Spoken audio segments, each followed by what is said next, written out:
வணக்கம், நான் தான் ஷெஃப் தீனா. இன்றைக்கி நம்மளோட ஷெஃப் தீனா கிச்சனில் ஒரு அருமையான இந்த சென்னா மசாலா எப்படி பண்ணுறது சொல்லி கொடுத்துருக்கோம். முக்கியமாக இந்த சென்னா வேக வைக்கும் போது உங்களுக்கு நல்லா சாஃப்டாக மெதுன்னு இருக்கணும். அதுக்கப்புறம் இந்த சென்னா மசாலா எப்படி பண்ணுறதுன்னு கொஞ்சம் லாங் ப்ராசஸ். ஆனால் நான் என்னோடய பாக்ஸில் எப்படி எந்த குவான்டிட்டி எந்த அளவுக்கு வேணும்னு சொல்லி உங்களுக்கு போட்டிருக்கேன். கண்டிப்பாக பாருங்கள், அதை பேஸ் பண்ணி சென்னா மசாலா பண்ணலாம். அப்படி இல்லைன்னா நீங்கள் வேறு ஒரு பிராண்டை வாங்கி நீங்கள் மசாலாவை நீங்கள் யூஸ் பண்ணிக்கலாம், ஒன்றும் தப்பு இல்லை. ஆனால் இந்த தக்காளி எப்படி யூஸ் பண்ணணும், இந்த டெக்ஸ்டர் எப்படி எடுத்து யூஸ் பண்ணணும்னு சொல்லி ப்ராப்பரான மெத்தடில் கொடுத்துருக்கு. கண்டிப்பாக ட்ரை பண்ணி பாருங்கள்.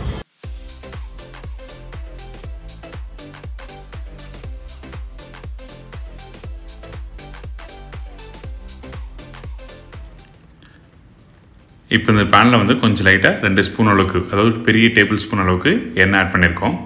இதுக்கப்புறம் பட்டை லவங்கம் ஏலக்காய் நம்ம தலைப்பாக போட்டிருக்கோம். இந்த பட்டை லவங்கம் ஏலக்காய் கொஞ்சம் லைட்டாக பொரிஞ்சு வர டைமில் நம்ம கட் பண்ணி வச்சுருக்க இந்த வெங்காயத்தை ஆட் பண்ண போகிறோம். இப்போ இந்த வெங்காயத்தை ஆட் பண்ணுறோம். சில பேர் என்ன பண்ணுவாங்க, ஃபஸ்ட் அந்த ஆயிலே சீரகம், இஞ்சி, பூண்டு, பச்சை மிளகாய் நல்லா பொடிசாக கட் பண்ணிட்டு தாளிப்பாக போடுவாங்க. ஆனால் நான் பட்டை லவங்கம் ஏலக்காய் போட்டதுனால நான் அந்த பொடிசாக கட் பண்ண இந்த இஞ்சி பூண்டெல்லாம் எதுவுமே போடாமல் டைரெக்டாக வெங்காயத்தை போட்டு ஸ்டார்ட் பண்ணியிருக்கோம். இதுக்கப்புறம் காரத்துக்கு பச்சை மிளகாய் 2 பச்சை மிளகாய் போட்டிருக்கோம். கொஞ்சம் லைட்டாக இந்த மாதிரி கோல்டன் ப்ரௌன் வந்த பிறகு நம்ம என்ன பண்ணோன்னா, நம்ம அரைச்சி வச்சுருக்க இஞ்சி பூண்டு பேஸ்ட் இதில் ஆட் பண்ணுறோம். இந்த இஞ்சி பூண்டு பேஸ்ட்டும் வெங்காயத்தை கொஞ்சம் நல்லா சோத்தே பண்ணுங்க. அந்த வெங்காயமும் இஞ்சி பூண்டு பேஸ்ட்டும் கொஞ்சம் லைட்டாக அந்த கிரேவியாக கன்வெர்ட் ஆகும். அதுக்கு பிறகு நம்ம அரைச்சி வச்சுருக்க இந்த தக்காளியை இதில் ஆட் பண்ண போகிறோம். இந்த தக்காளி அளவு 1.5 தக்காளினா 1 வெங்காயம் ஆட் பண்ணணும். ஸோ இந்த மாதிரி நல்லா குக் பண்ண கொஞ்சம் லைட்டாக கலர் மாறும். அந்த டைமில் கொஞ்சம் லைட்டாக உப்பு ஆட் பண்ணுறோம்.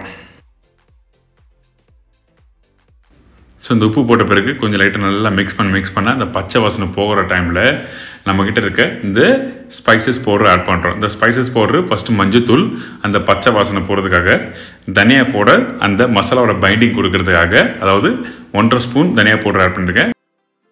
மிளகாய் பவுடர் 1 ஸ்பூன் அளவுக்கு மிளகாய் பவுடர். இதெல்லாம் போட்டு நல்லா குக் பண்ணுங்கள். உடனே தண்ணி ஆட் பண்ண வேண்டாம். ஏன் கேட்டிங்கன்னா அந்த பச்சை வாசனை குக் பண்ணுறதுக்கு கொஞ்சம் டைம் எடுக்கும். ஸோ அதெல்லாம் கொஞ்சம் லைட்டாக வதங்கி முடிச்ச பிறகு கொஞ்சம் லைட்டாக தண்ணி ஆட் பண்ணுறோம்.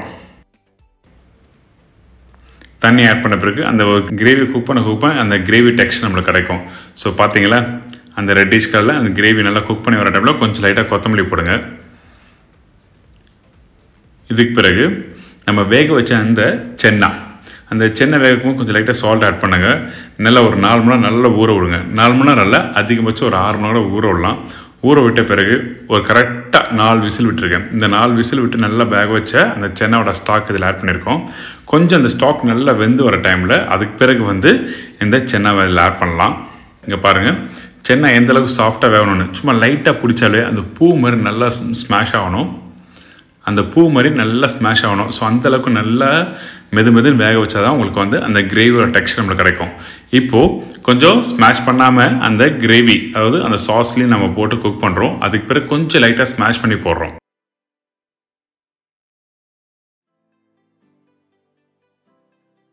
ஸோ இதெல்லாம் போட்ட பிறகு நீங்கள் ஃபஸ்ட்டு அந்த டெக்ஸ்சர் பார்த்தீங்கன்னா உங்களுக்கு அந்த கிரேவி தனியாக தெரியும், அந்த சென்னா தனியாக தெரியும். நல்லா குக் பண்ண அந்த கிரேவி, அந்த சென்னா எல்லாமே மிக்ஸ் ஆகி நல்ல ஒரு டெக்ஸ்சர் கிடைக்கும்.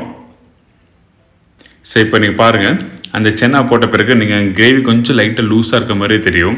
அந்த பிரிஞ்சியில் பக்கத்தில் பாருங்கள், கொஞ்சம் லைட்டாக தண்ணியாக இருக்க மாதிரி இருக்கும். ஸோ இதை நீங்கள் அந்த லேடில் வச்சு கொஞ்சம் நான் ஸ்மாஷ் பண்ணுறேன். நல்லா குக் பண்ண அந்த கிரேவி என்ன ஆகுனா, அந்த தண்ணி, அந்த மசாலாவும் அந்த சென்னாவும் எல்லாமே டுகெதர் குக் பண்ணி நல்லா திக்கான அந்த திக் கிரேவி ஆகிடும். ஸோ அந்த அளவுக்கு நல்லா குக் பண்ணணும். இப்போ நம்மக்கிட்ட இருக்க இந்த சென்னா மசாலா பவுடர் ஆட் பண்ணுறோம். சென்னா மசாலா வீட்டில் பண்ண முடியாது, என்கிட்டனா பண்ணலாம். ஆனால் அந்த சின்ன குவான்டிட்டி வச்சு நீங்கள் பண்ணுறது கொஞ்சம் கஷ்டமாக இருக்கும். அதனால் நான் இந்த MDH சென்னா பவுடர் மசாலா யூஸ் பண்ணுறேன். ஸோ அதனால் இந்த பவுடர் இதில் ஆட் பண்ணியிருக்கோம். சென்னா மசாலா பவுடர் 2 ஸ்பூன் அளவுக்கு ஆட் பண்ணியிருக்கோம்.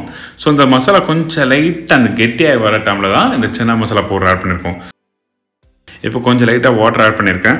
ஸோ இதை நல்லா குக் பண்ண அதில் உங்களுக்கு அந்த ஃப்ளேவர் டேஸ்ட் வரும். முக்கியமாக நீங்கள் ஏற்கனவே போட்ட மிளகாய் பவுடர், தனியா பவுடர் அளவு கரெக்டாக கொஞ்சம் கம்மியாக இருக்கணும். ஏன்னா அந்த காரம் அதிகமாகிடுச்சுன்னா அந்த சென்னா மசாலாவோட டேஸ்ட் மாறிடும். கொதிச்சு வர டைமில் நம்ம வறுத்து வச்சுருக்க அந்த சீரகம் பவுடர் சிறிதளவு கொஞ்சம் போட்டிருக்கோம். ஏன்னா அந்த ஃபைனல் டச்சில் அந்த சீரகம் பவுடர் போடும்போது அந்த ஃப்ளேவர் நல்லாயிருக்கும். அதனால தான் எப்போயுமே சீரகத்தை லாஸ்ட்டாக போட்டிருக்கோம். இதுக்கப்புறம் கொஞ்சம் கொத்தமல்லி, இதுக்கப்புறம் கட் பண்ணி வச்சுருக்க நான் பட்டர் ஆட் பண்ணுறோம். பட்டர் அன்சால்டட் பட்டர் இருக்குது, அது இல்லாமல் சால்டட் பட்டர் இருக்குது. நான் போட்டிருக்கிறது வந்து எள்ளு சால்டட் பட்டர்லாம் போட்டிருக்கேன். ஸோ அந்த பட்டர்லாம் போட்டு குக் பண்ணி வர டைமில் உங்களுக்கு பாருங்கள் அந்த டெக்ஸ்சர் நல்லாவே தெரியும். நல்லா அந்த கிரேவி சென்னா அந்த மசாலாலாம் திக்காக நல்லா வந்திருக்கும். ஸோ இந்த மாதிரி டெக்ஸ்டராக வந்து பிறகு தான் நீங்கள் வந்து எடுத்து சர்வ் பண்ணணும். ஃபைனலாக கொஞ்சம் லைட்டாக நெய் ஆட் பண்ணியிருக்கேன். இதுக்கப்புறம் கொத்தமல்லி ஆட் பண்ணுறோம்.